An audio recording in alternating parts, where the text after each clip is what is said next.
the former no exposé Ato Forson. And His Excellency the President John Mahama any NDC government dollar is what here na omo genu yum tense ne swap ne perform market cost sika cost me before na be chire nsi on say masa munya Ato Forson nyabotre kura nyabotre omo e de omo nchire mu aba na face no Sammy Gyamfi asem aba board or the gold board no oye bibi e wo ho no ama media no so apaska omo e komadwen e chire no mema nchire mu no akire wadwen ama me e wo comment section ayi Penyah block media mess one say ni dey mu obe like video no da ma ko subscribe button so click the notification icon of latest update so ba chire wadwen da ama me e wo comment section best of all so no achire for so anya bi ahwe etimi mi obi a meta receipt je if you say 2018-2019 and Akufo-Addo say obetwa sika agun say obe inject money from Central Bank, like the Bank of Ghana, into the economy to make sure obe stabilize city no eho ana Ato Forson then Ato Forson no position ebe clash with Akufo-Addo ko na before the edin kan atwa bi agumo oba din kan atwa $800,000 abegum ama city no perform Ato Forson ebe clash with Akufo-Addo before the nya the oil Kenofurata finance minister onyai so mu tweska gum na the next budget to buy no o ma chirem zikere mu betwa gum no o ma chirem Ghana for entiase just say they really oppose that action ema you John Mahama eka bi say sikara ba Akufo etwa gu o man nimu no obeba o man na bro et wonyai ko say skaba dos o man nimu a e waskaba obi ansem ene ma bo ye dene e Mahama de chirem bi e baaye na ke nim say o mo so ba sikas ma ye ken o mu enye bi but omu kwa say omu ye promise omu na be na kese ye den zwe tena kunya sika mo twa gum just to stabilize the dollar ebuzo nye sika kuma enye sika kuma o enye sika kuma emu $billion $1 na nsia mu inject $1.15 billion masate say omu be so inject another $1 billion bi ye say sika and every week bi anu gold board so inject $250 million just to support the strength of the city. Sika ya tugu economy ni mo no. Tenke de ye di bia enwuma kemfa so ba so mo man Ghana. Ki won say de enwuma ni nipa enya bi ye. Enu achi no. Ene won say Ato Forson esi form. Ma me nkofefa edwom na me nkotie adwarifo na no disem na me mfa enya me next budget. What I say? Hello. How are you? What's good one. What I say?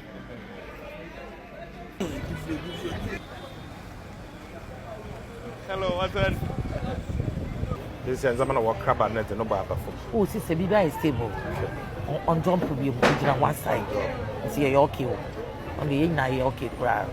But what's then? Walk on. Bibi walk on. Good one. But what's then? But I'm here papa. From Ato Forson. The way so economy why is stable in Canada man. When you are doing one. The first young way 12 million. Says you have a 550. For my 12 million. 12. No, 12,000. Why is stable? Dollar no na didn't mean one more ordinary them. Yes, strong one. Actually, don't go and so Dr. Kramer.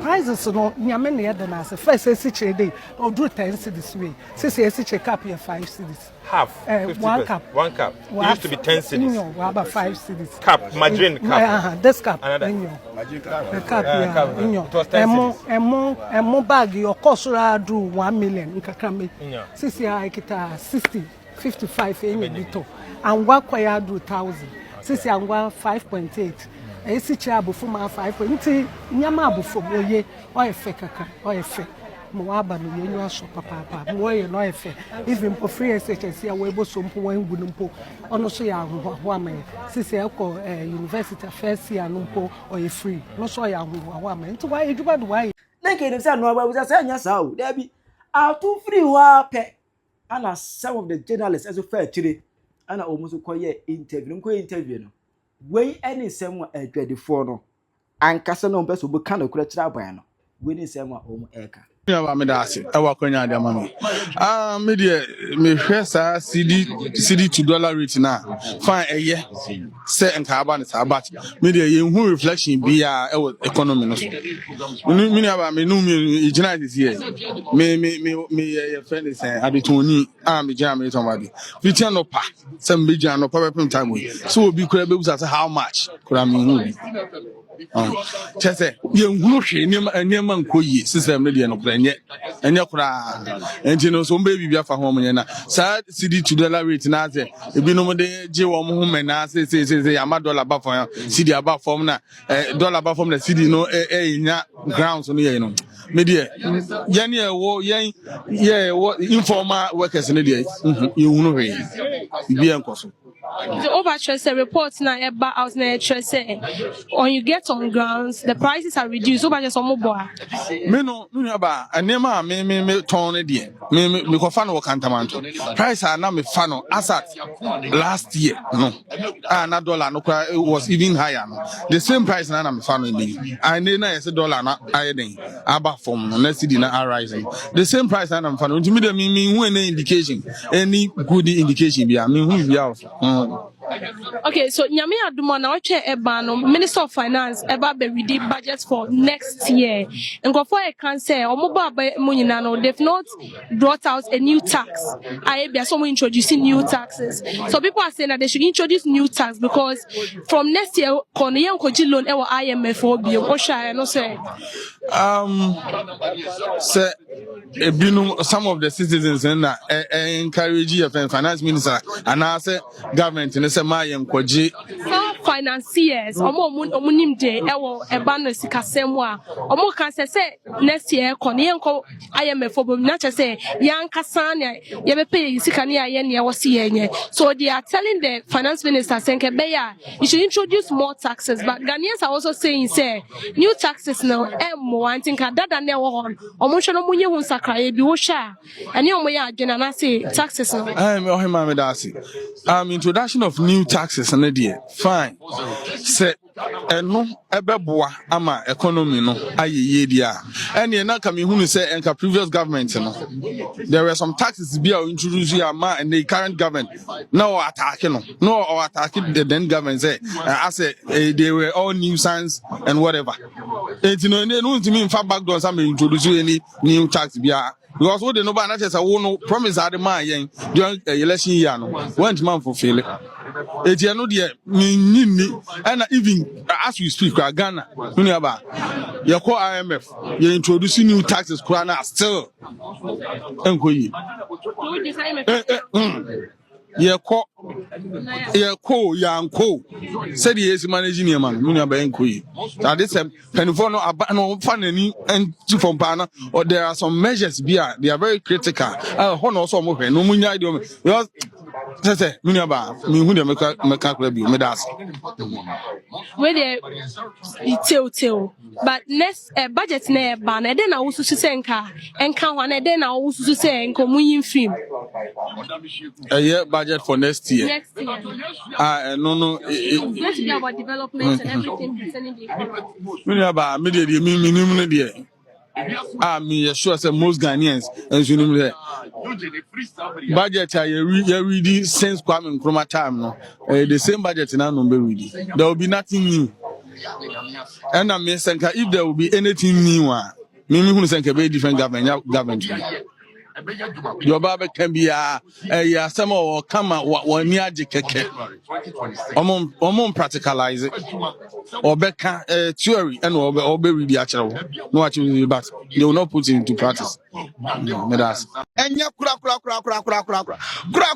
ye boton man nyina tete ale ton de enya kura o man te so kura nkeye o man te dollar no so kura nkeye akaye ye kura amboa ye o mo te so kura na ye nto hwi omo tumu ne de na nka kan akra ba ba o te so no kura de amboa ye wa ma ye nsa sifom ento saka chabeni se dollar no ntu otumu eye otuma odo se watumu no omo beto siga ni okura omo beto o te so no kura de iOS ba o hwe se ne dia bande na ye na compatible atimamo fo na kasa mo nyes kam da bitima fo ne nya hwe omo ye sika na nkasa na emma sika na nkasa amba sika ni ba sa nko beto sika no ba mo beto sika na nkasa kura na emba omo nto hwe Number two, you may have the money. What you day you so for sure is kasem.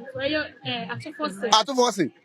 Ato Forson. Obeko Parliament. Oko Parliament. Or the budget never be too concerning 2026. And your mom may yeah. And then I'll be catching and I didn't know expectation. Budget no mo ye na aya hon na problem wo hono. There be a budget. There be a budget. Na budget na fa so bempa na yenya wo budget ne so.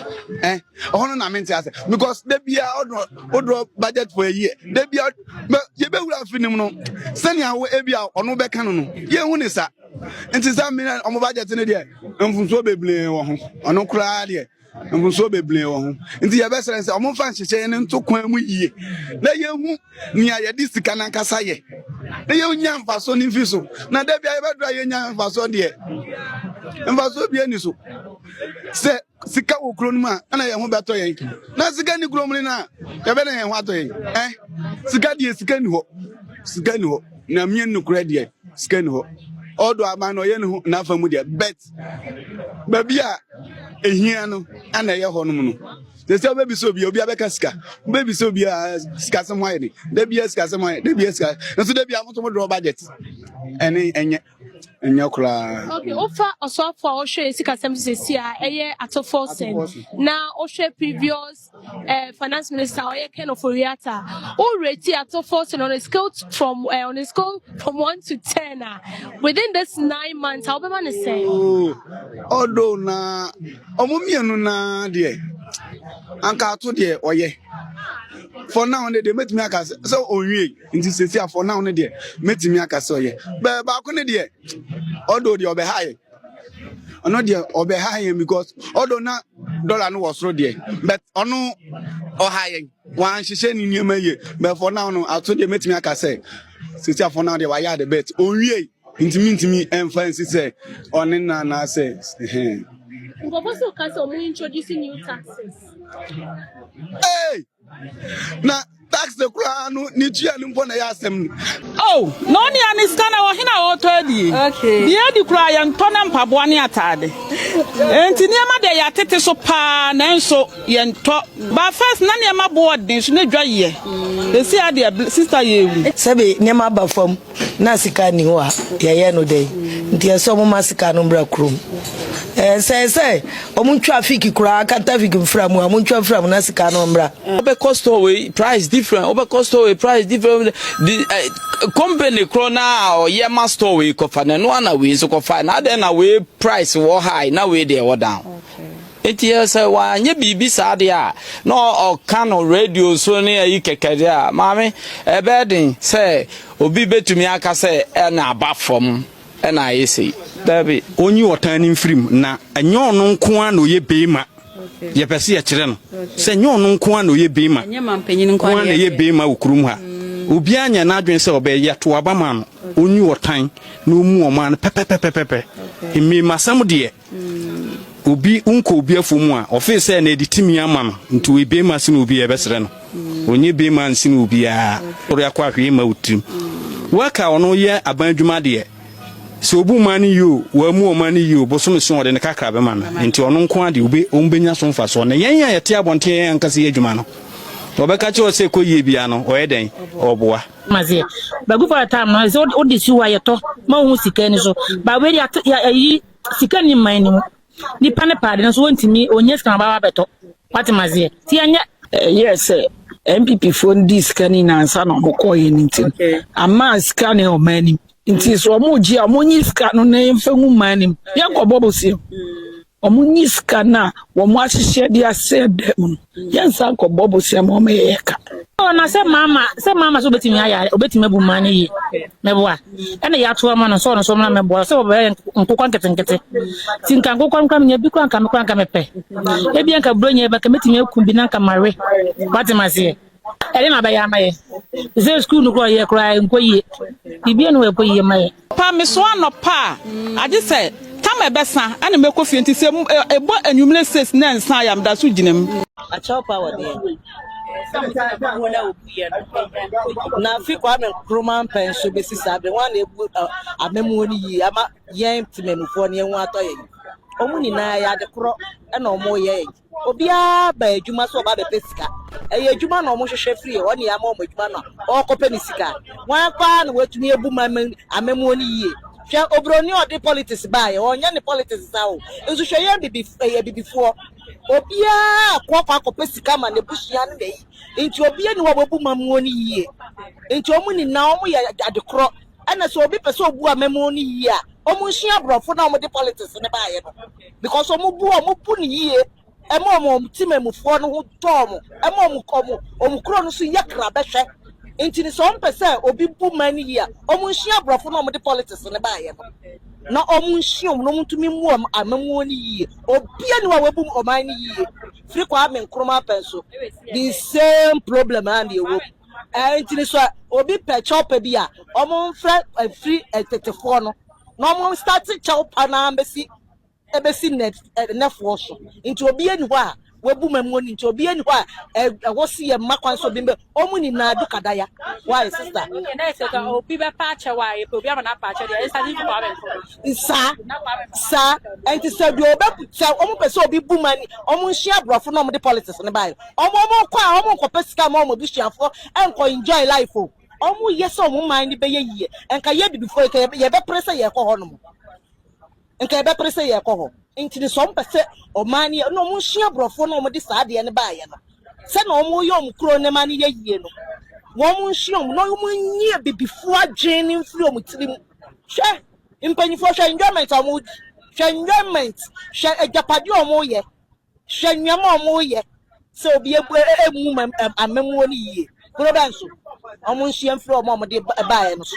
na omo mu yie nti ma that was ya. Sammy Gyamfi ni go ba hono no. Kuru be asked at air cost or hono. Ama media no so Ghana for no. TikTokers omo a clash with Sammy Gyamfi. Hey. Kanye. Ghana for ebe kakra no hu. Se obie wa no na uka che nkofo so a politician a nkofo ba buo kunkuro yi mu. Bai. Ebe kakra no. Se ne Ghana ekono.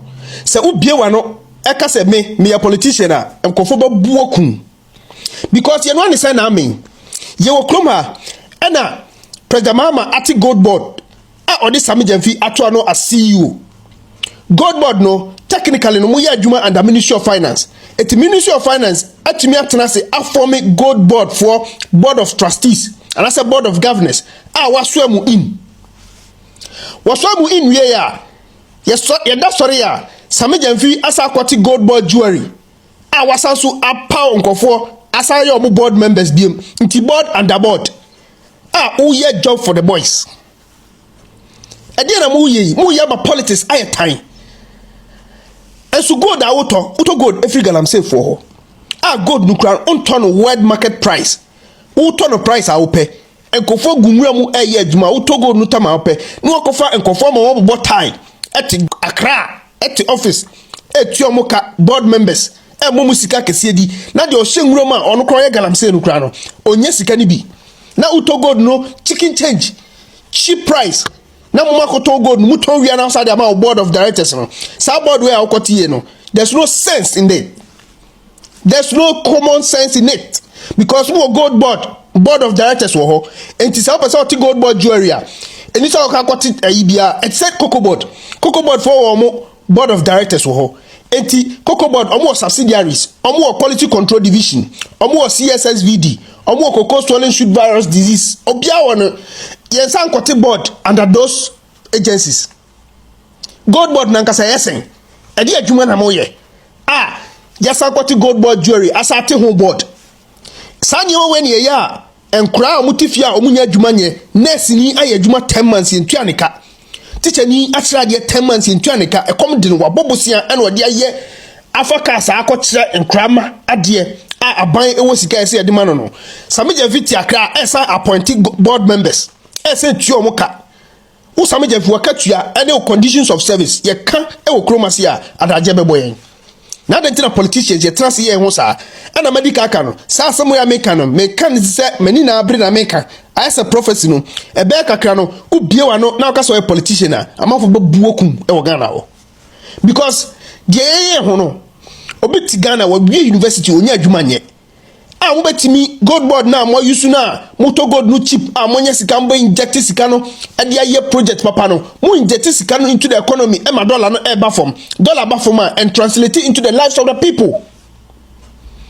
Mo wie ya masa akopa nkofo as a gold board NDC job for the boys na mo say tuo mo ka na obi ewie school tifie mimi teacher ni bi owie school tifie be 10 years ni onya adwuma nye de pia ofre me e na me pa adwuma man no me so me nya appointing authority me ntimi kopa adwuma man teacher ni obi owie school onya adwuma nye na Sammy Gyamfi wuti akra e appointing nkofo di ko gold board uwie ya wasa asuma nkofo so mo san ko brogalam sefo no site ho na omkunkum mo na wuto mu gold wuto na de ye ho hyepe wie na o che dollars ni ma nkofo na de bi tuto dan e wa abroche di a ho ato obu wie agalam sefo na wuto gold nu mo no wo sa asuma sojafo so mo ko bu o munku mo e na no mo hu de si was TV South e na nansia hwe EPA boss omo so mo ko pam galam sefo omo duru omo do mo namu mrika omo ba e na mo ka benya accident because boys no mani abre omo ti galam se ase e ye omo galam se no mo sori mo dimoni esi omo so gold e na moto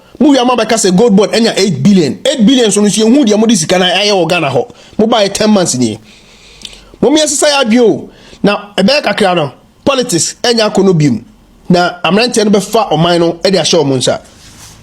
Namaste. Ubetwa chere wa adwen amame e wo comment section. Hi Penyah Media.